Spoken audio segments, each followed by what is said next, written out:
You like that? Yeah. Okay, I do.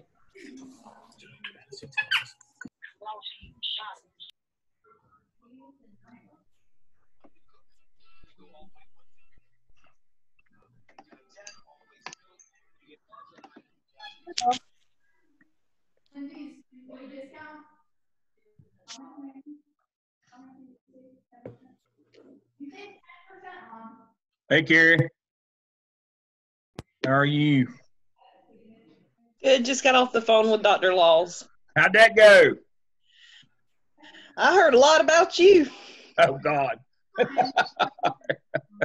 Every bit of it was true, Carrie, I can promise. None of it. Not that came from Laws. None of it was true. He said, I'm so sorry you know him. That sounds just like him. No, it was a good conversation. Good. So Good. We need to talk to everybody about that, about the potentiality of doing that. I did it last night with my group. What we're talking about now, Dr. Stedman, is what we're going to try to do with Carrie, and we just got to get DPI to approve it, and I think it's going to get approved. Yeah, you and I talked about that earlier in the week.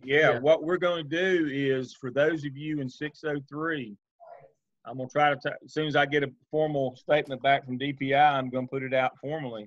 But what we're looking at doing is, if you'd like to go ahead and matriculate into the doctoral program in either curriculum and instruction or in LS leadership, continue this program into the doctoral program, or just kind of switch gears into the doctoral program and curriculum, we'll let you skip 605 in the fall, not pay for it, and go ahead and take 730 and save you a few $1,000s and get you started this semester early and save you that much money. Amy's going to do that in C&I. She's with us tonight too, so she's going to do it in C&I, and Carrie's going to do it in LS, and it'll save you $3,000 or $4,000, get you started. And now our doctoral programs are now low residency, 3 weekends a semester is all you have to meet, even if we meet those. And both programs are doing simultaneous dissertations, so that when you finish your coursework, you can be done with your dissertation and not pay for years of dissertation on top of it. It's a big time saving. It's a big money saving. It makes us very competitive with state colleges, and you're going to get out in about half the time. And the money's going to be about the same now, because we're going to save you the course, 1 6-hour block course, and we're going to not charge you for years of dissertation. That'll just be part of what you do in your classes along the way. And so, we're trying to get more and more responsive. As you know, Gardner-Webb's had a new president for a year and another week or so, and he's given us the latitude to try to work and do more things to be more user-friendly, more customer-friendly to our clients. And we're very excited about that. We think that's absolutely the way to go. Kayla said she would be interested. That's great. Just drop me an email. I'll forward it to Dr. Laws, or to Dr. Laws is going to be your LS person, and Dr. Putnam's going to be your C&I curriculum instruction person. And, it's according to what your area of interest. But the good thing, because you have your administrative certification through this program, you'll get it. You won't have to wait to the end of your doctoral program to get your certification. You'll get it on time with your cohort. You'll get it in December, just like you would have normally gotten it. So you won't have to wait till you finish your doctoral program to get your certification. So you'll be ahead of the game on that as well. And so, we were talking to Carrie and Amy both. We all talked separately today, but one of the things we talked about was, with your administrative certification, that if you like to specialize in curriculum, it won't limit you in terms of your career opportunities. And so our folks are doing really well on getting jobs now. To that end, I don't see him. Is Eric on with us yet tonight? I wanted to congratulate Eric. If he's not with us yet, maybe he'll join us. But Eric got a new job this week. He started, I think, yesterday. As let me see. Let me exit my full screen here and go. I better get this right.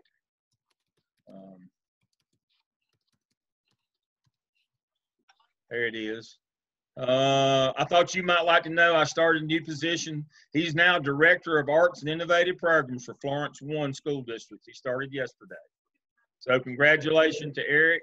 If he comes on with us later, remind me to acknowledge him again. But our folks are doing well, getting jobs. And it's been really good. One of the things that's been really good is all of you being expert at using Zoom and doing a lot of those kinds of things. That's really helped as well, and your knowledge level. So I wanted to do a shout out to Eric. Congratulations to him. I also wanted to highlight a response. Let me share my screen that I got this week from Zelbra, which I thought it just touched my heart. She was responding to database 4. Is Zelbra with us?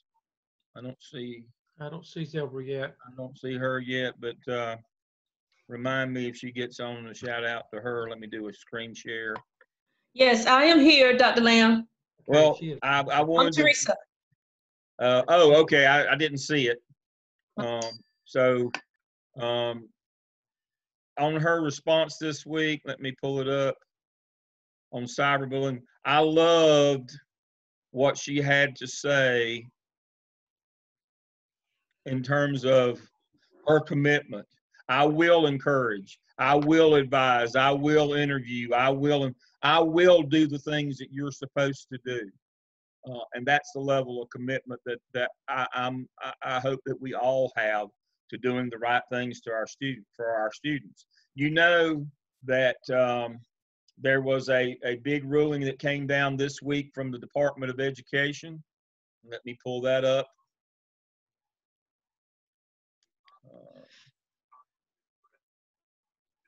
On reporting sexual harassment, cyberbullying, that schools are going to have to follow through now. All these laws have been on the book, and it's been reaffirmed that the federal government's going to cut your money off if you don't do the right things. Sexual assault cases and cyberbullying cases, we're going to make sure that our younger students who are often overlooked are no longer forgotten. You're going to have a separate person investigate somebody who's qualified. If you don't have a person in your district, it's going to have to be law enforcement. All the things we've been talking about. The federal government is now behind that and saying, all right, this is the law. If you don't do it, not only are you going to get in trouble, but we're going to cut your funds off if you don't do the right thing. So I want to point out that I really like that response this week. That was great. But if you hadn't seen this article, you need to see this article on what the federal government said that I don't always agree with everything in their politics, but now I 1,000% behind them on this. If people don't do the right thing, they need to start cutting their funds off. But they don't look out to protect kids. And to that end, I'm starting to see more of these kinds of things, which AP who pressured a girl to recant her statement on a sexual relationship with a teacher was facing a criminal charge this week. I was glad to see that. I was also glad to see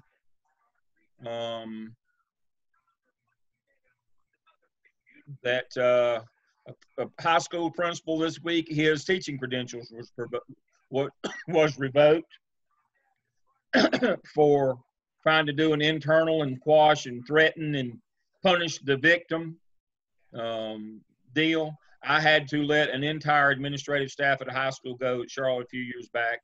They conspired, and a girl came in and reported. Well, they had a third party, not somebody that worked at school, report that a sexual assault that he witnessed at the ball field.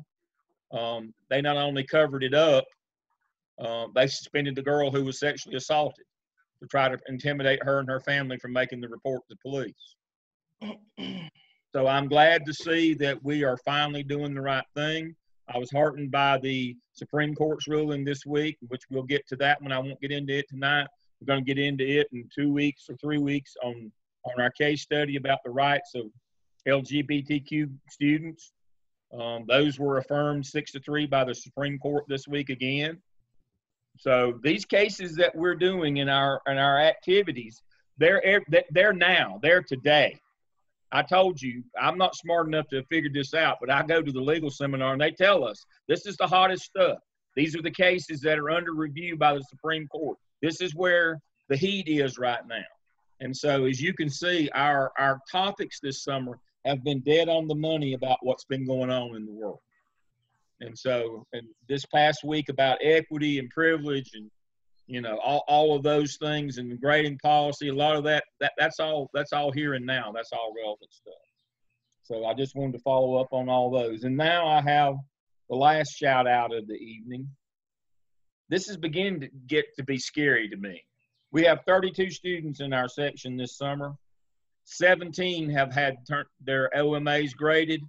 We're 17 for 17 on making a perfect score. I've never seen anything like this. Nothing has ever approached this. We've had none that failed and got returned. We've not even had a 3.75 yet. We've got 17 people. Kayla, Juliet, Carrie, Zelba, Teresa, Anthony, Dwayne, Frank, Diane, Katie, Alan, Amy, Stephanie, Erica, Andrea, Kenneth, Paulette, Stacy, and Cindy. We've got 17 people have turned in and had their state graded, and all 17 have made a 4. That's just unheard of. I'll say it again. If you had a better instructor, there's no telling what you could do. You got good coaching, but if you had a better instructor, it would be out of sight. I do want to apologize again to the groups that didn't get to present last week. They'll go first this week.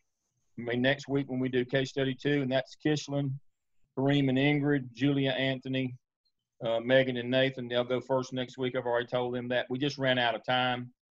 I try to cut it off at 90 minutes. I talk too much. I'll do better next time. All right. Is there anything on the chat that I need to address before we dive into tonight's material? Other than Diane also will be at AP at her school next year. Oh, congratulations. Wow, wow, wow, wow. That's great. Thank you. That's marvelous. That's just marvelous. Again, if you need letters telling people that, you know, that you're going to be finishing in the fall, you know, that you're in a program, get that to me and I'll get it to Dr. Bull and he'll get you a letter that you're in good standing and on, you know, and in the program. And so we'll do interviewing a little bit later on. I've got some materials I can send you now and a video if you need to do that before we get to that in our normal flow this summer. I think in, 4 weeks from tonight we do that. But if you need something earlier, I can send it to you. I have a video and the materials. But I think that catches us up on all the things that we need to do. Great job on your reflections from the case study. A couple of you commented, as I had hoped you would, that it's best to write your reflection after the presentations and get a more complete picture. And so that's great. To that end, I want to talk about the case study for next week, case study 2. And it's about funding and it's about equity. Again, it couldn't be any more it couldn't be any more relevant to what's going on in the world right now about trying to how we fund schools and how we try to support at-risk communities, schools, and students. And so our case study coming up for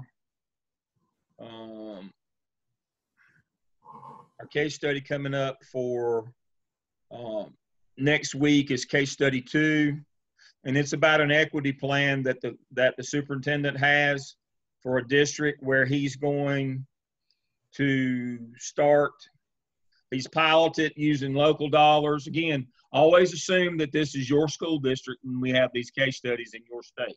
So what he did a pilot the year before where he used some local money to differentiate money to schools. But now he's going to do it system-wide.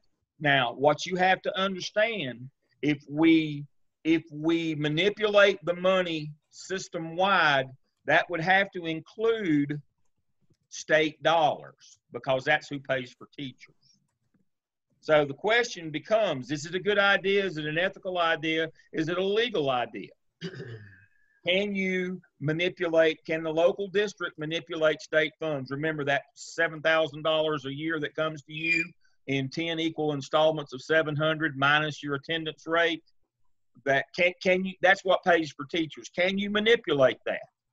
It sounds like a great idea, but is it ethical? Is it moral? Is it legal? And so at the end, I have put down here at the bottom, I had it in here.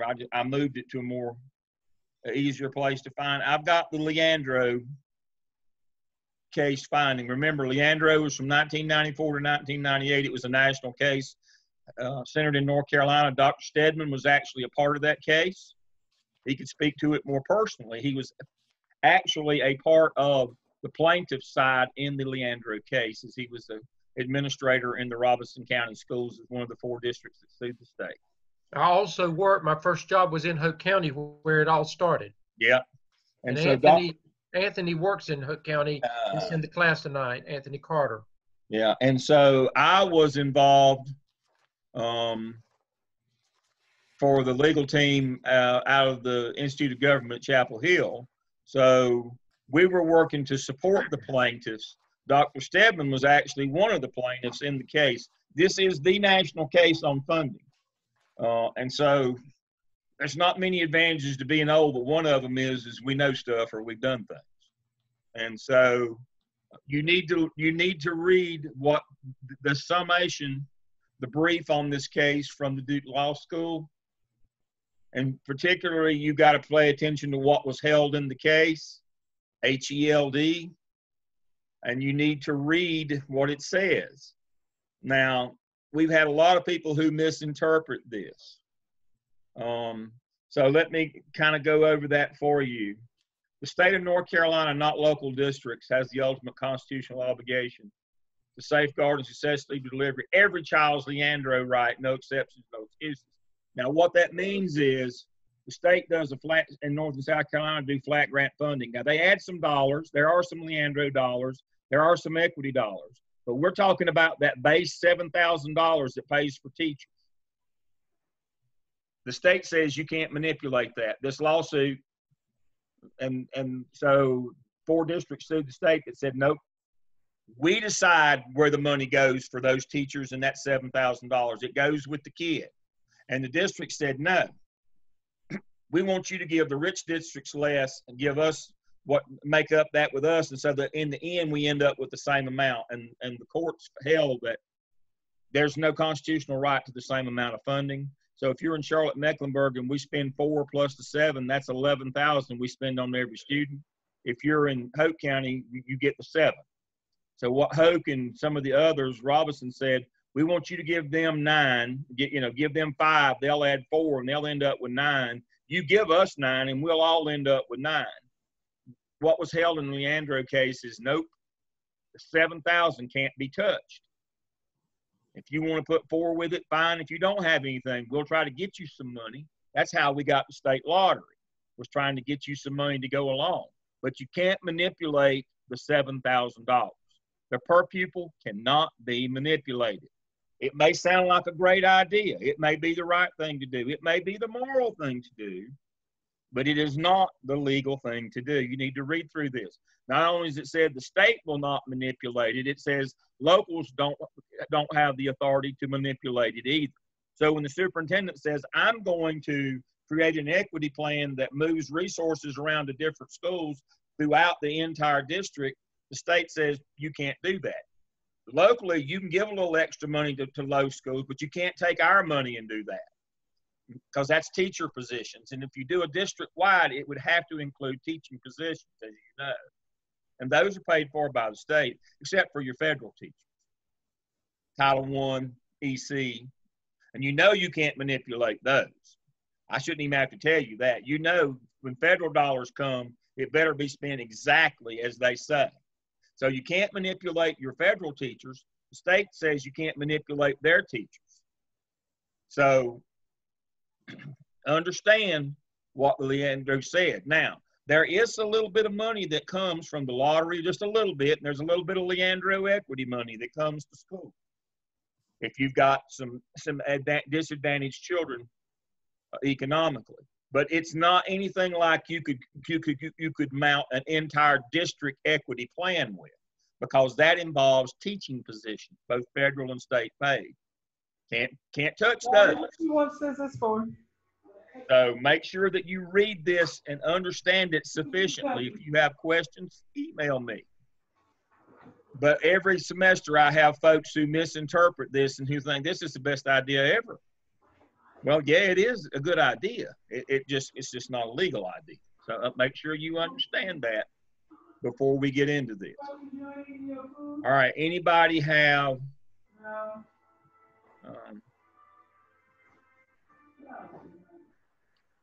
those of you who want additional information on programs, I'll get you that as soon as class is over. But make sure you understand to read what was held in the Leandro case from the Duke Law Center. And if you do that, you shouldn't have any problem with your case study. Dr. Lamb, can you mute everybody, please? All right. Does anybody have any questions about that before we go? If you do, go to the chat. Dr. Stedman will answer those. I just muted everybody. All right. And so,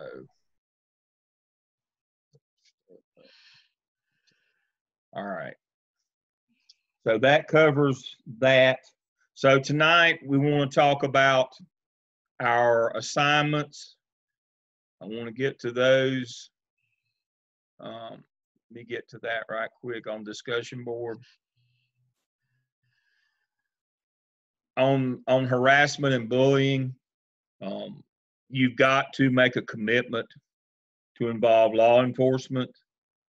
You've got to make a commitment to investigate each claim, not try to cover it up, not try to minimize it, not try to underreport it, not try to shirk your responsibility. You've got to get involved in that stuff. And a lot of it will be community-based, whether it's cyberbullying or on-site bullying. A lot of it will be community-based, but you got to do it. If you don't, it'll get you. It will overcome you. And so you can't afford not to act now. Remember the standards of malpractice, misfeasance, nonfeasance, malfeasance. Nonfeasance, not doing anything, that'll still get you for malpractice. This is the one area that most people don't do the least, and this is when you get in trouble. You don't have to do something wrong to get in trouble over this one. And then the other one is due process this week. We're moving into that one. What are the biggest concerns? And usually the biggest concerns, and what we're looking for there is that we try to do restorative justice, that we try to do the right thing for kids, that we don't just punish for the sake of punishing, that we're not arbitrary or capricious. We don't punish one and let one go, and we don't give more punishment than the law allows, like the case that we had last week, where the handbook said that the child could fail the assignment, and the teacher manipulated it to make the child fail for the year by counting one assignment for more than 50%. That's an arbitrary disciplinary action. Cheating is a disciplinary infraction, as you know from your handbooks. I've got one pulled up here. And so, when we're doing discipline, you got to go to the handbook. You've got to look at your code of conduct and see what is punishable and what range that punishment needs to fall under. It always gives you a range, and that's where the compassion comes.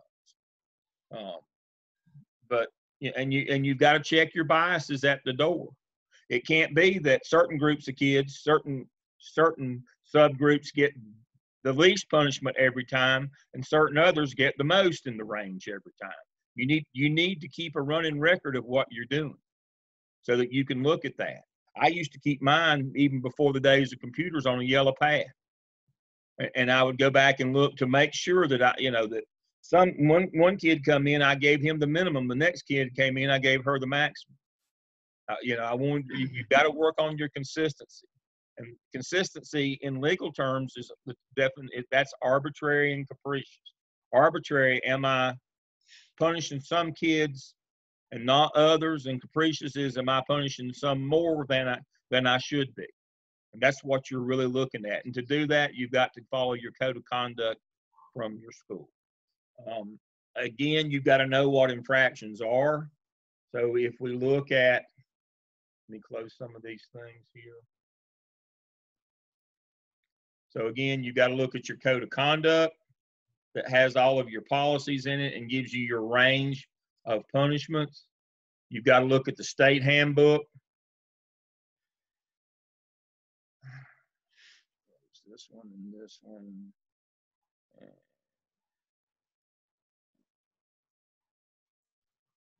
Oops, I've already, oh, here it is. No, that's not it.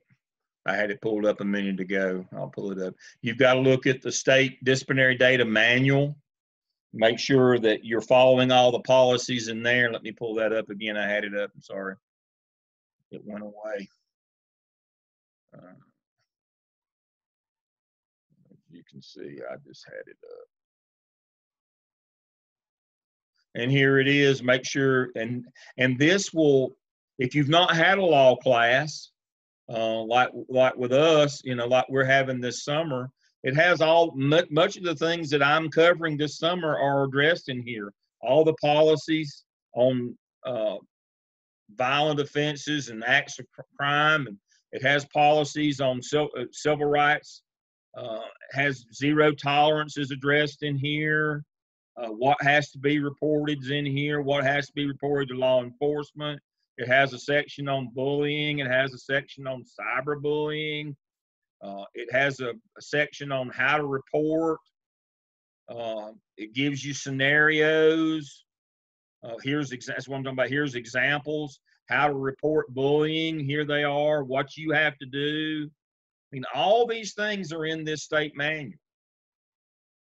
I've got this. The link's not working today, whether it was today or ever, but I have uploaded the manual under week 5 that we're covering tonight. I've uploaded this very manual. You should, when you're getting ready to interview for an AP job, or if you're in your first day, you need to download this manual and you need to learn this thing from front to back, because it's got everything you need to know about discipline in it, in terms of what all the policies and laws are. It has all of those related in here. Alternative placements, it's got it all. This is your Bible. You need to spend time with this. That and your code of conduct for discipline, the state manual, your local code of conduct, and then if you're in a larger district, you're going to have a how-to manual that your district puts out. And that's what this is. Now, you say, well, Dale, that's got to be old because that's NCYs. Well, that became Power School. We can't release them when they're current because they have proprietary information. I mean, one of the ways that we have security on Power School is it is not menu driven. You have to have a manual to know what to do until you learn it. Well, here's that secret manual. This is the last one that says right here, it's got my name, that I'm the one that, per me, I'm the one that had this manual written. And I used it for training with our trainers for all our new administrators. And it had all the stuff in it that you see, a lot of the things that you see in the state manual, but you can see we had the screens. You have to know where to go. It's not menu driven. It doesn't ask you where you want to go next. That's the security feature. And so your district, probably especially if it's a larger district, is going to have a manual that walks you through every screen on how to do all these things, how you report all this stuff to make sure that you do everything the right way. It's going to have a manual.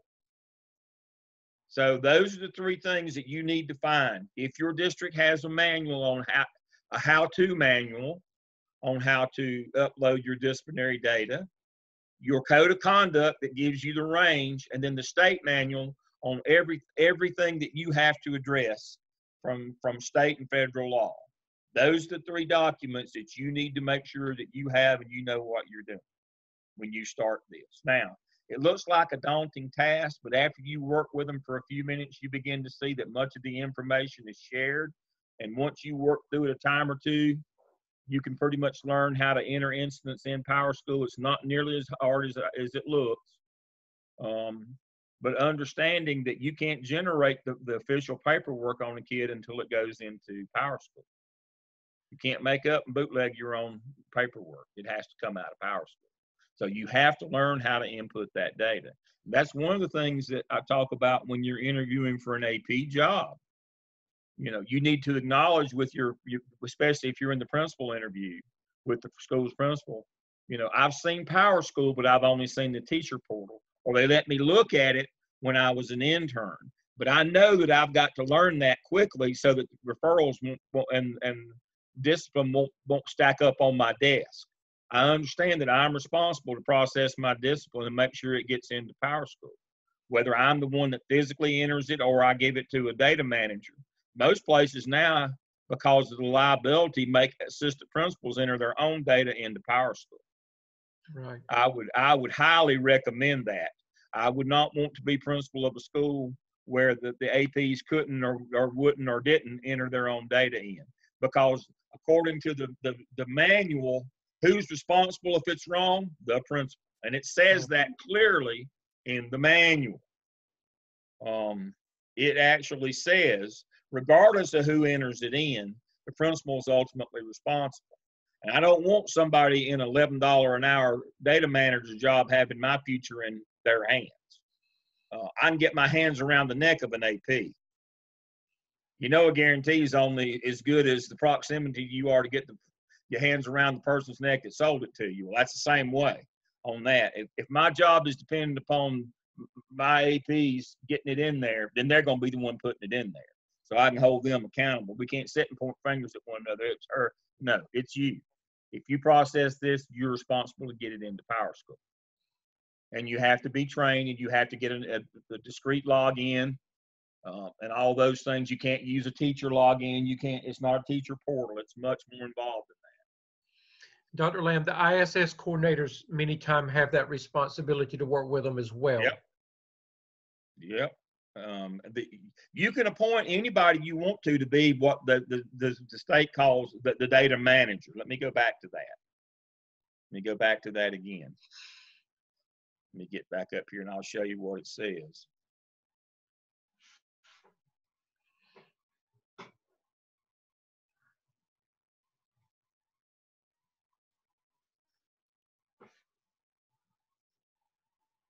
It has all the laws and all those things, OCR, what must be reported, all those things.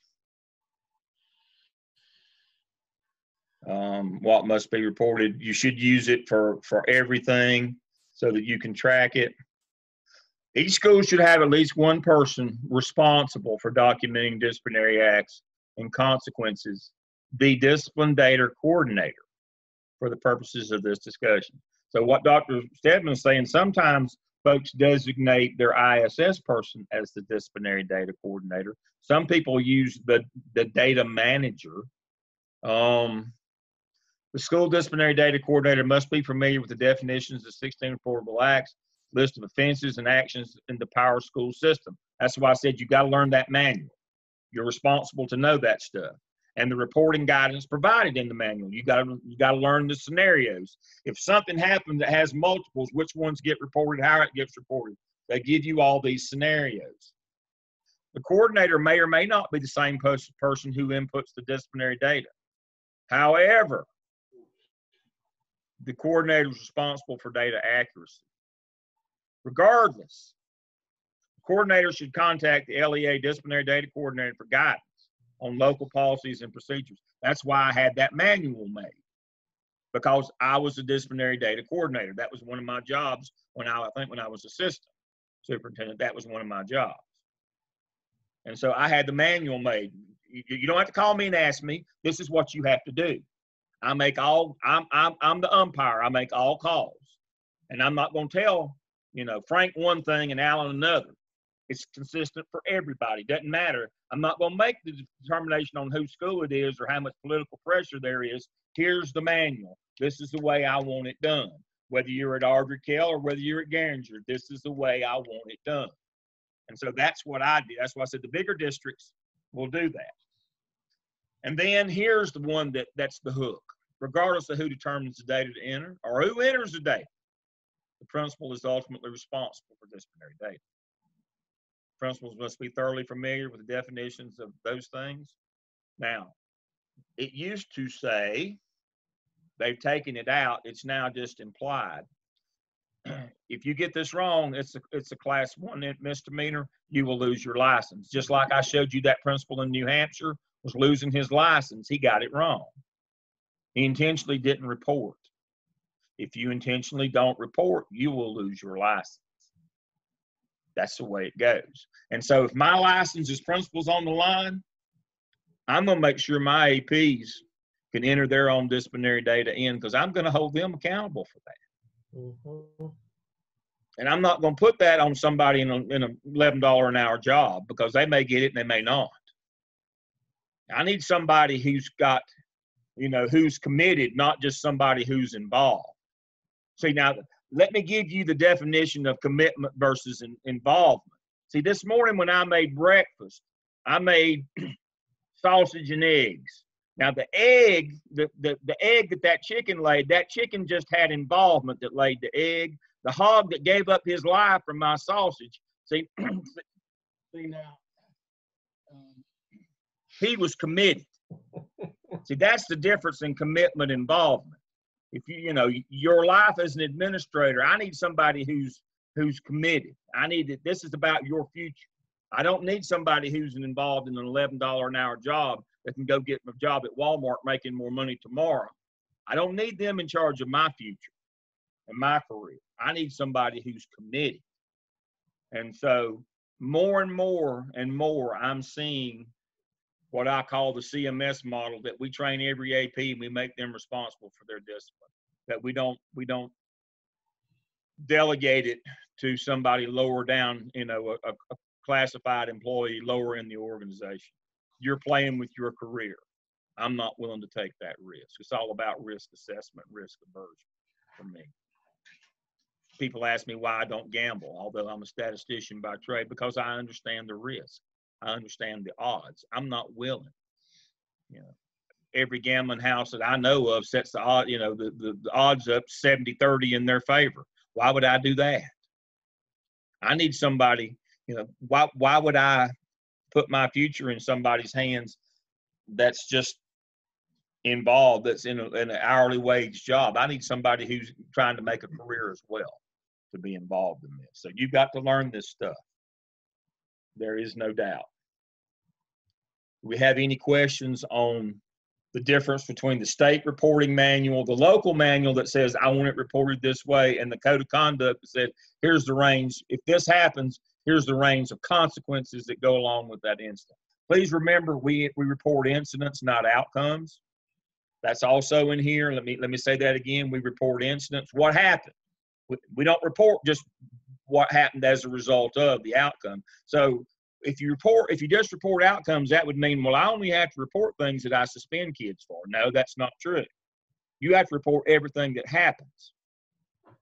We report incidents, not outcomes. See, I've had people argue that said, well, if I didn't suspend that kid, I don't have to tell anybody about that. No, that's not true. That's like saying if Dr. Stedman shoots me and leaves town, doesn't get punished, I'm not dead. Well, that's just stupid.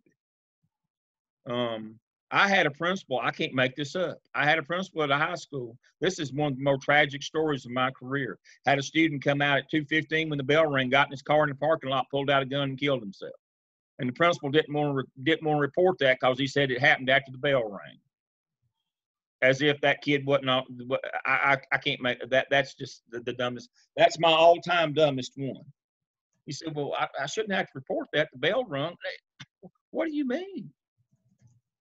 This is a tragic of our lifetime. A 17-year-old child killed himself in your parking lot. And you want to find a way not to report that because it's going to make the statistics look bad at your school. That's what you're worried about? A child killed himself in your parking lot before the cars and the buses were even off the lot, but you're claiming because the bell had rung, that somehow changed things. This child's family will never get over this, and you're worried about whether the bell rung or not.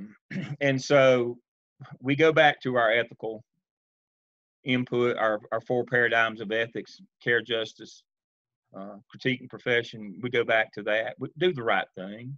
If you do the right thing, even if you get it wrong, you'll still be okay. But if you do the wrong thing and you do the wrong thing intentionally, there's nobody going to save you. This is about doing the right thing.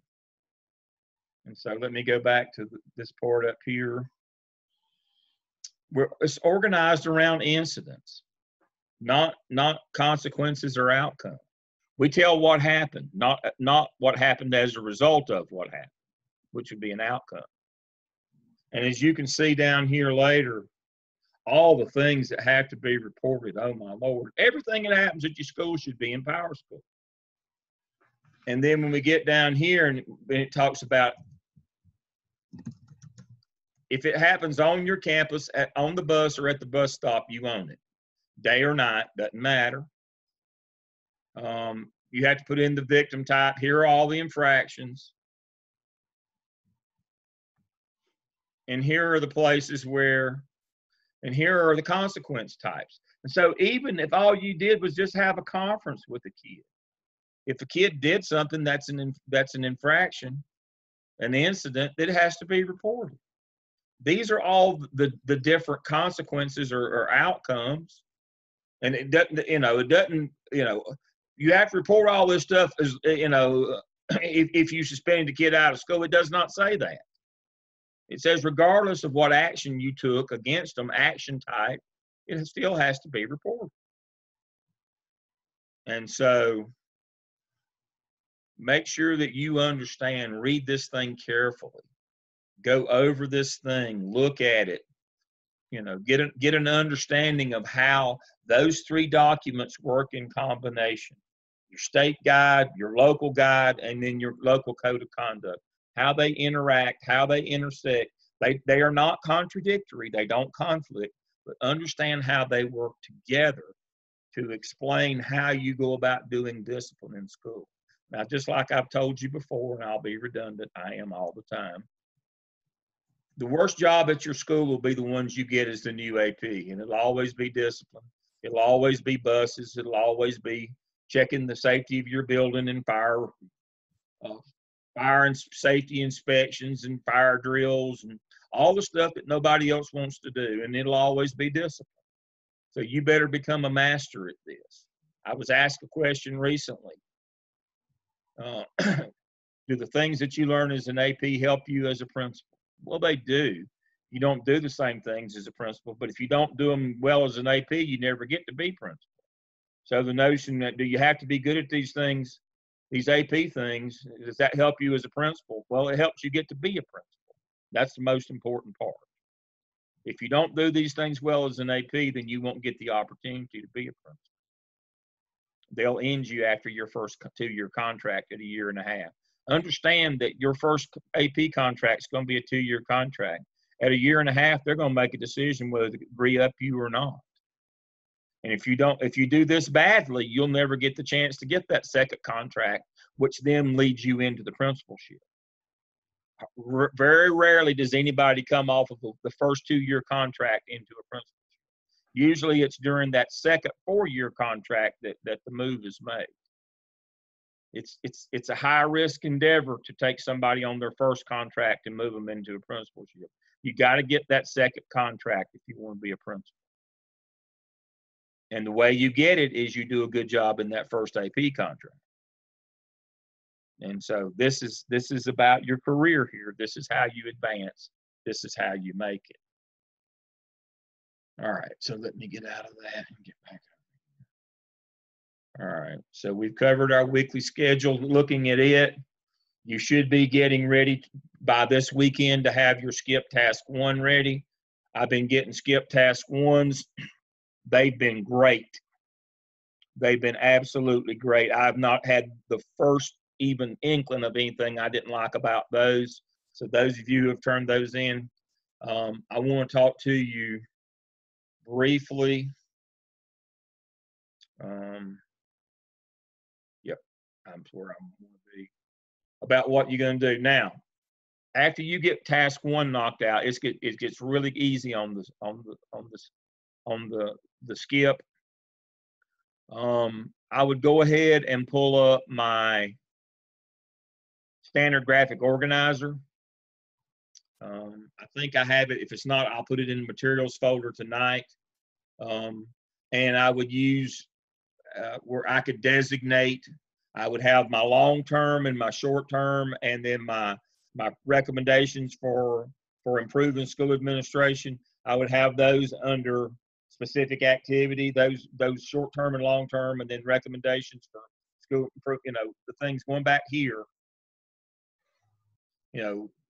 From prompt 1 of task 1, you've got long-term and short-term. Short-term being communication, work on your website, those kinds of things, and long-term being like family math night. Those are your activities, along with any recommendations you had to improve school leadership. So you should have at least one each of those. You might have multiples.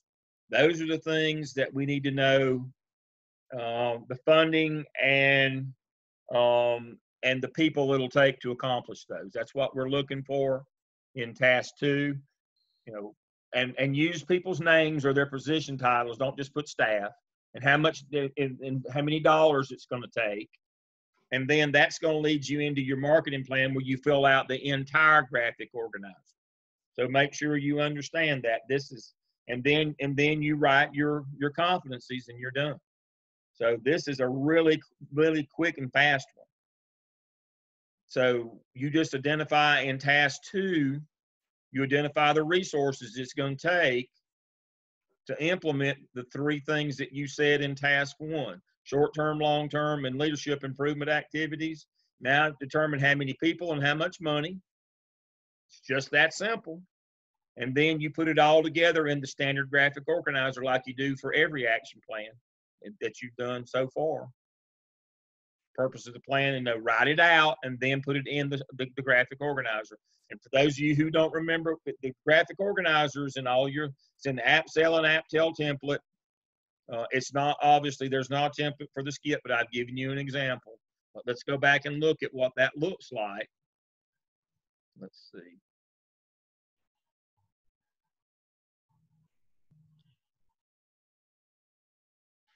Let's see if we've got it here. I'm going to put it under skip task and prompts is where I'm going to put it. But what it looks like is this. I'm going to go ahead and pull one up.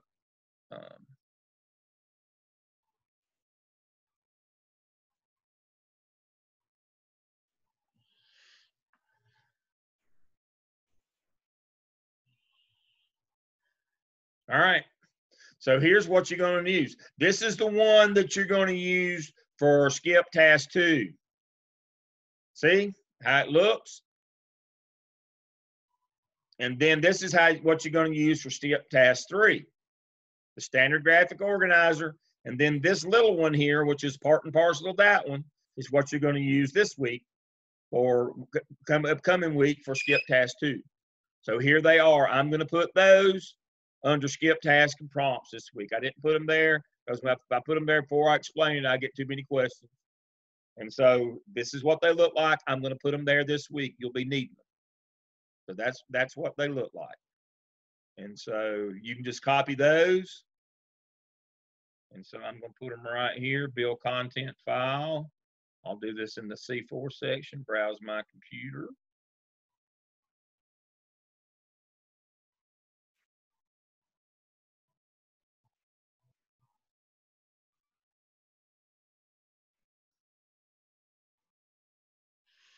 Get that out of the way.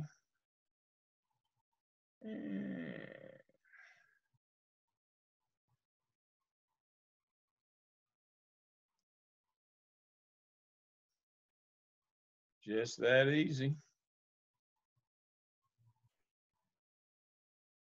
There you go. So I'll put that in the other two in a few minutes. You'll have that for this week. All right. Anybody have any questions on the skip going forward? You can unmute yourself or you can use the chat. Any questions on the skip where we are with that? Any questions? You should be finishing up the OMA this week. You got to get that in. We got to move on. We want to get done a couple of weeks early if we can, because some of you especially would like to start the CAP this summer, and I'd like for you to. If you can get started a couple of weeks early on the CAP, you can have it knocked out by the time fall session starts. Especially any of you who are interested in going to the doctoral program and skipping 605, that would be really good for y'all. And the rest of you, you need to get done a couple of weeks early so you can start your CAP, but also so that you can get all the rest of your, we're going to have to start talking, Dr. Stedman's going to have to take over one night here before long, and we've already talked about that. He's going to do that. Next week is case studies. The following week, Dr. Stedman's going to take over and talk to you about competency folio. So you're going to have to start thinking about that. We got to finish up the skip and the OMA, if nothing else, so that we can start working on our competency folio, getting our artifacts in it. And so he's going to do a session with you. I guess that'll be, what, 2 weeks from tonight, Dr. Stedman, we talked about? Yes, sir. I think that's when we're going to do that. And he's going to talk to you, take the lead, talk to you about your competency folio. I'll be with you, but we're going to do that. So our pacing is going well. I'm very pleased with that. Summer, I know, is a big rush, but it seems to be going well. All right. Cyberbullying, everything is good. Oh, I want to conclude with this tonight in terms of this, and then I've got one more thing. I've got this document in there, the School Violence Prevention Act of 2009 defines all these things. I need to make sure that you read this again. I can't keep saying this enough times. For some reason, because the part about a mutual Twitter war was deleted, people think that, but the law is still in place. It's all still there. The only thing, if you're in, if Dr. Stedman and I are in a Twitter battle and I start losing, I can't claim I was bullied. But other than that, it's all here. And I have brought the law in for you from 2009. It is still there. And so make sure that you read over the cyberbullying law again. Now, some districts have all this in their policy, others don't. It doesn't matter. It's law. It's federal law, whether they acknowledge it or not. And this notion that, I don't have to do anything if you can't prove it happened here at school, I don't have to do anything, that's the exact wrong thing to do. We talked about that earlier. That misfeasance will get you every time. All right, so make sure we've got that. And then let's outline everything that just summarize everything that's in our shell for tonight. The incident reporting, again, your district will have a manual on how to physically report in Power School. Your district will have a code of conduct. The state has the reporting manual. These are the three things that you have to make sure that you understand how they fit together. That's why I have them together in your shell. Bullying prevention. Every school has to have a bullying prevention program. These are the directions. I know that most of you know that already. What happens if you don't report sexual abuse? Again, I have the cyberbullying statute. I have sexual harassment policies. I have bullying, cyberbullying. Title I update that I showed you tonight. I told you I'd already uploaded that. Everything that we covered tonight is in the shell for tonight. The only other thing is this presentation. Let me get this out of the way.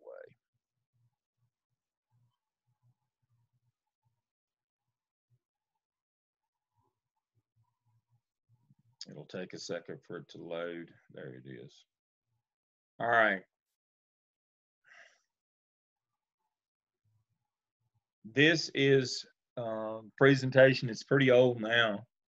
I did this at the Helpful Living, the state conference in 2011, right before I retired from CMS. This was the last big thing. I was the keynote that year. I don't know if any of you were there. If you if you were, I looked younger then, but no, that's another story for another day.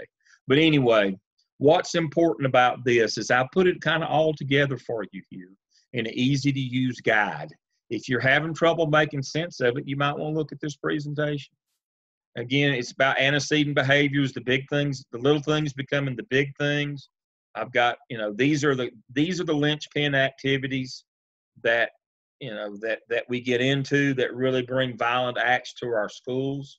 Gang activity, bullying, cyberbullying, which usually leads to suicide, serious assaults, sexual harassment, sexting that starts on the phone. These are the things that become the big things and cause a lot of bad stuff. The sexting leads to indecent liberties with a minor, sexual assault, sexual offense.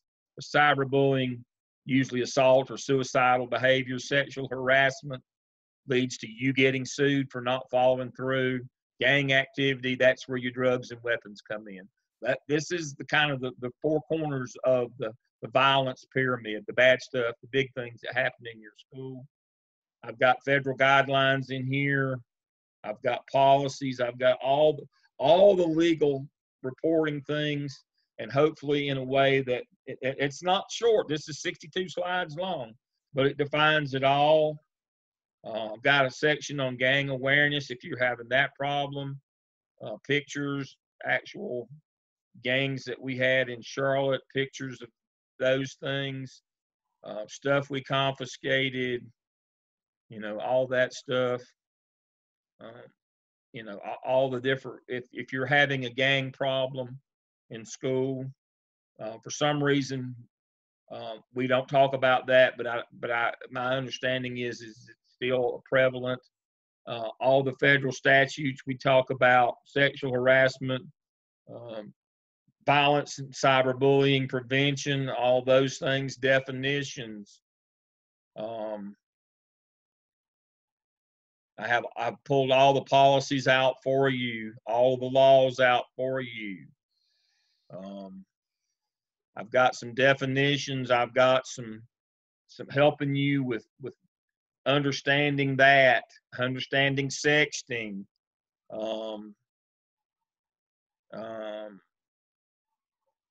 sexual harassment, coaches and teachers, all those things. Again, I don't have time to go through all these things with you, but all this stuff. And so if you want to know how to put it all together, I've got it all together for you in one. This is my work. You can see it's not very frilly dilly, but yeah, this is. I probably need to update this one of these days, but it's.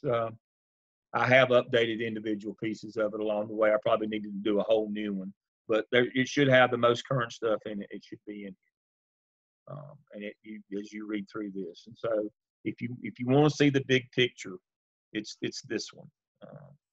I did this for DPI, and we did a whole conference around this back in 2011. Of course, we were there at Four Seasons in Greensboro, as we always are for the big one. But it will kind of define for you. All right. I want to be done 5 minutes early. It's 4 minutes. All right. So I'm going to open the floor up to anybody that has anything that they'd like to talk about tonight or any recognition. Shout out again. Congratulations to Eric. Congratulations to Diane. Congratulations to the 17 of you who made 4s on your OMA. And if you don't get a 4, that doesn't mean you're a bad person. But congratulations to all of you. We have anything else anybody like to add before we go tonight? Dr. Lamb, please address this question, and it's not a silly question. If you don't understand, or don't quite get the gist of it, it's okay to ask. What is the goal of the skip, and what are we actually trying to find out in what we're doing? All right. The goal of the skip is to find ways to hook parents, and then to use that hook to our advantage. So let me stop my share. What I mean is the hook. The hook is communication. We're trying to find ways to better communicate with parents. Mostly it's social media. I don't want to, this is not, please don't think this is a dig, but I had a student respond this week on one of our discussion boards, but a couple things, but I also, as I was reading skips this week, one of the students, their short term was to improve their school website. So what I do, I went to their school website. And what I noticed right away was they didn't have a list of the faculty members. They only mentioned who the principal was, and that was it. Didn't have a list of faculty or no links to their email. If I was a parent, how do I communicate with that teacher? I'm talking about something as simple as that. Something as simple as that. Now, the student recognized it. I mean, I'm not like I'm speaking out of turn. The student recognized it. Our candidate, I'm not going to say what school, but they recognized our website needs some work. And I went and looked, yeah, you're right. How can we best or better communicate with parents? And once we started that, and once we got them hooked, once we've got that communication flowing, how can we then turn that to our advantage? How can we get them to come to school? Let us help you help your child. That's what we're trying to do with the skip. It's real simple. Number one, how do we communicate better? And then number two, now that we're communicating better, now that we've got that hook, now that we have built that relationship and we're communicating better with parents, how can we take that and be a force multiplier, get them into our building for something other than a ball game or a talent show, family math night, family reading night, family EOG night, college fair night. How can we get them in our building then where let us help you as parents educate your children? How can we then involve them to help us and us help them to educate their child? That's what the skip is all about. Stakeholder involvement. But it doesn't do basically just have the best parent night in the world if nobody shows up because nobody knew. Or we don't have a relationship and it's not important to the parents. We're trying to build that communication and that relationship. So when we have family math night, it'll be somebody besides the teachers looking at one another eating cold spaghetti. And you know as well as I do that that's happened. Right. And so that's what we're trying to address. That's a great question. So it's a communication action plan with your stakeholders. Yeah. That's how are we first short term, how are we going to communicate with them better? And then long term, what activities are we going to provide for them to get so that we can help them help their child? We can't just have another ball game. Thing about it is the same people who know who know the football schedule by heart have no idea when you're having family math night. They won't get online and hunt that. But now they'll Google that football schedule or that basketball schedule. They'll know they'll show up at somebody else's school for a basketball game. You can't cuss a cat for them when they're underfoot all the time. There's a ball game going on. But if you're having something academic, I didn't know. You have to try to help them make it a priority in their lives and in the lives of their children. That's what you're doing in the skip. So it's not, there's no heavy lifting here. It is as easy as it looks. But it's, but I tell you what it does do, though. It gets up and close and personal on you. I mean, the things that you have to do calls you out for not doing the right things. And that's kind of hard sometimes. And I appreciate the student this week that called her own school out and said, our website needs some help. Yeah, it does.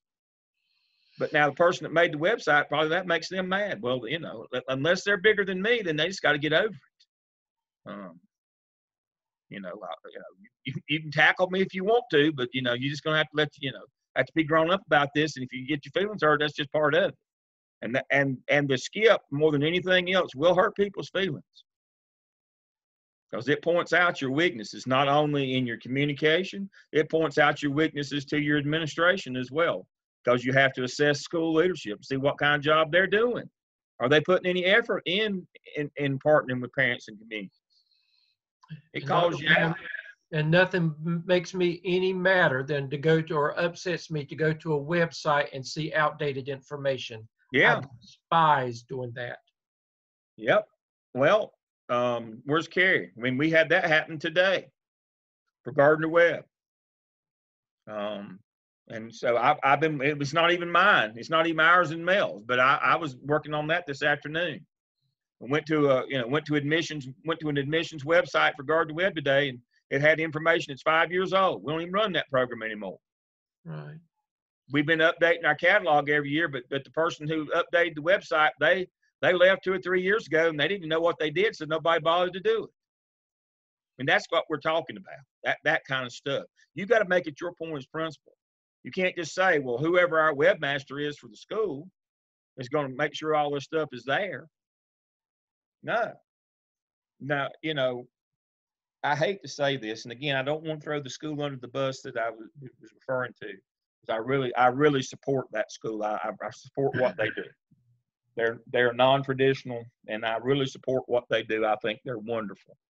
But I would have to wonder if I was a parent when I got on their website and everything was directing me to try to get me to enroll there, but there was nothing about how I could communicate with the teachers there. That would cause me pause.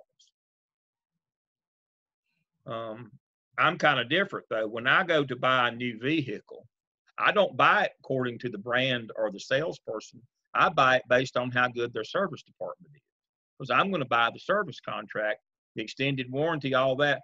I'm going to, when I drive in, I'm going to come regularly and have my vehicle serviced, and I'll pay for it all up front. My wife drives hers in; she doesn't even have to get out. She can sit in the waiting room if she wants to, but I'm interested in who gives me service. I'm not interested in the sale. I'm only interested in the service. Well, when I get on a school's website and all I can see is about the sale and nothing about the service, that would not be, I would not choose that. And like Dr. Stedman said, if I get on a website and see stuff that's 5 years old, if you let that slide, I got to wonder what else you letting slide. How many of you ever went into a restaurant and the bathrooms were dirty? You got to wonder what the kitchen looks like. Can't see it, but you can see the bathroom. I got to wonder what the kitchen looks like if the bathroom's dirty.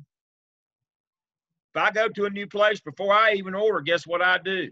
I go to the bathroom. Well, I'm old, but I probably have to, but I go to the bathroom first. Even if I don't have to go, I go first. And if the bathroom's dirty, I'm not eating there. Say, well, they don't fix the supper in the bathroom. Well, I don't know. The kitchen may look like the bathroom. If I go to a school's website and it's all about trying to entice me to enroll there versus how we can communicate once my child is there, that would not entice me to come. And it tells me what the priority is. You're not really interested in my input. You don't want me to contact you. I see that little sly grin on Dr. Tobias's face. She's at a magnet school. So I might be stepping on her toes, but I want her to weigh in on that one. Put me on the spot. I'm observing. I am. You know. I do think it's extremely important. And one of the first jobs that I did when I went to my school, and our website is not where it should be, but I critiqued the website personally because I was like, I can't find anything. And it was a great website. It is not, so I know everybody's going to run to my website. It's not where I want it to, but every year I critique it.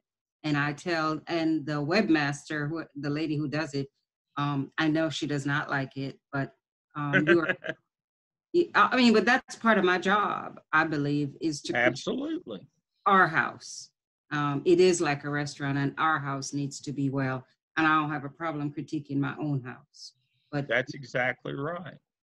Dr. Lamb, I've always said you have to inspect what you expect. That's right. And for so many of our clients, whether you're a magnet school, a charter school, or private or a public school, their first introduction to you is through your website, and it's through social media. And if you get a bunch of mamas you know, we now call them soccer moms. We used to refer to them back in my day as just pain in the ass. Pardon my language, but when you get a group of those who get on social media and get started on you, you do not want that to happen. So you've got to have your house in order. You've got to inspect what you expect. And it's your first opportunity. I mean, social media is, I mean, that's your first opportunity to make a first impression. That's exactly right. And you don't get a second chance sometime. That's right. And you got to be out there, and you got to be communicating, and you've got to offer your parents the opportunity to get in touch with you. Whatever you permit, you promote. That's a good one from Alan. That's exactly right. And so we're trying to control our own narrative is what we're doing with the skip. We're trying to control our own narrative to our parents, to our clients, and have them an avenue to get back in touch with us so that we communicate with them. We're not just blowing it all out, that we're taking it back in. And we're trying to work collaboratively with them. And they have a voice and they have input. And once we establish that communication and that trust that comes along with it, then we can start doing some activities with them. But again, all the best activities in the world, if nobody shows up, go for naught. And so that's what we're trying. We're trying to find a pattern to do that, but we're trying to bring that point home about how important it is to collaborate with your stakeholders, but not just to have them come and watch a ball game, but to be involved in the academic side. Go back to our core competency. Our core competencies, we teach kids. What do they do at Jones Sausage? They make sausage. What do we do? What do we do in school? We teach kids. That's our core competency. And everything has to come back to that. It's all about improvement. It's all about performance. It's all about kids doing better and having better opportunities and having a positive impact on the lives of our clients, both parents and students. Dr. Lamb, Ingrid made a great note about something. She said, why do we publicize student demographic data but not highlight the same for the staff teacher population at the school? Since we work with social media, it is important that you put out all the good stuff about the people that work there. Again, that causes people to want to be involved in your school and want their children to be in your school when they know the good things about the people that work there.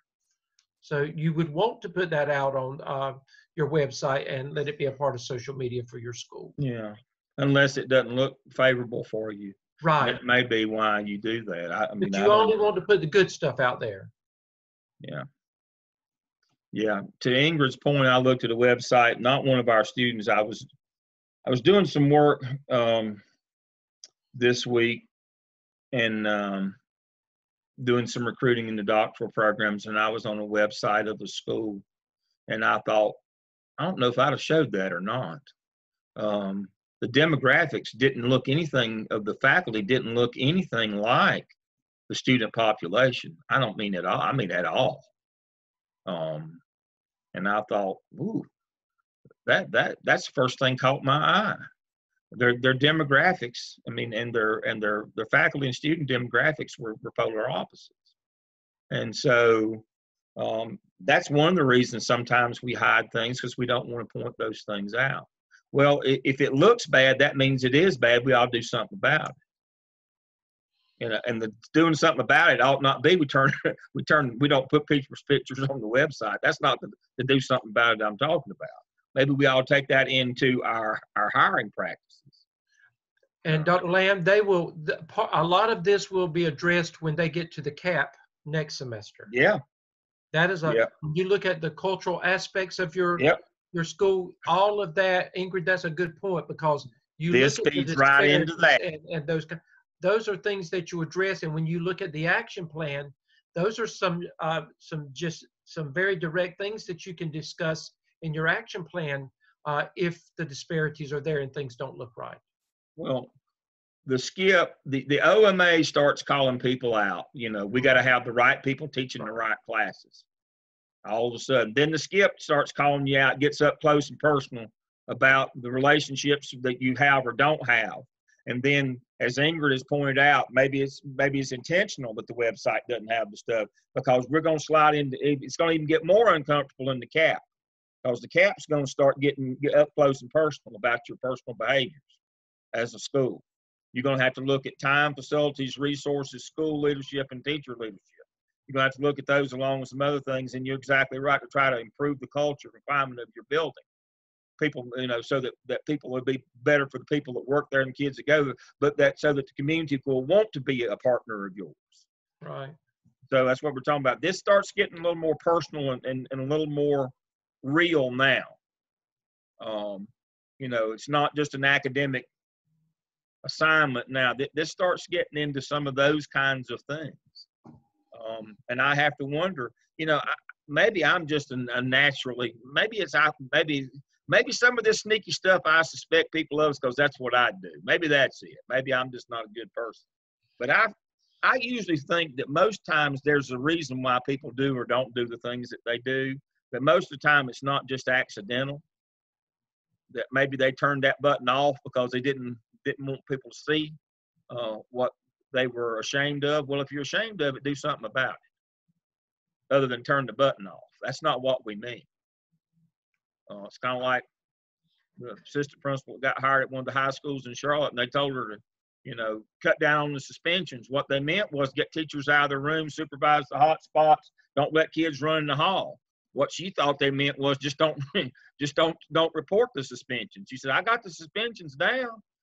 No, you didn't. You just didn't report them. You understood that there was problems. Teachers and people weren't doing what they were supposed to be doing. And so that's kind of what the CAP does, is call you out. It calls you to task to do the right thing. It's cultural advocacy. You've got to start doing the right things.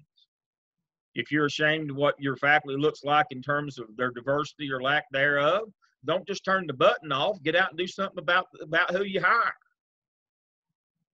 If you're ashamed about the activities, you're not doing activities in your school, then you got to get out and do some activities. You got to partner with people. Either you control your narrative or somebody else does. Teachers do that too. Poor things. They tolerate and reinforce poor behavior to avoid reporting it. Don't want to have to bother to fill out the paperwork or be involved. That's exactly right. The notion here is be part of the problem. You can be a part of the problem or part of the solution. It's a lot harder to be part of the solution. It's easier to try to hide and cover it up. That's kind of the theme for tonight on all these harassment and cyberbullying, sexual harassment complaints, Title IX. Too many times our first notion is how can I cover this up? Rather than what have I got to do to deal with it? Oh, this is going to be a PR nightmare. Well, that should never be your consideration in doing the right thing. It's all about, tonight's about disciplinary data, about reporting, making sure you follow the law, doing the right thing because it's the right thing. And, having a place that you can be proud of, that people are glad to work there. It's a safe place for them, a safe place for children, and does the right things. Now that we're getting ourselves in where we need to be, now we need to figure out a way to get parents involved. Whatever social media, digital, whatever we got to do, and then we got to have something to. Once we get them there, we've got to have something to do with them that's of value academically. Family math night, family reading night. We can't just get them to come to another ball game. That won't help your test scores, trust me. And all of these action plans that you've been doing goes back to what Dr. Lamb just said, helps you as a leader to be a part of the solution. Yeah. That's what the whole purpose behind what you're doing is to be a part of the solution. Mm-hmm. Just to build a place that you can be proud of, and the people, everybody in the community can be proud of it too. You do the right thing for kids. All right. Anything else? Anybody else? Did Dr. Massengill make it with us tonight? Dr. Tobias, thank you for joining us. I know you've got class. Dr. Stedman, thank you for being with me. Dr. Stedman, I'll let you do the benediction and we'll be out. I just want to say again how very proud I am of all of you. I didn't expect anything less. worked with you last semester, and I'm working with some of you this semester as your clinical coach too. And, I'm just very proud of the work that you're doing. Do take advantage of what Dr. Lamb has said about next semester. I highly recommend.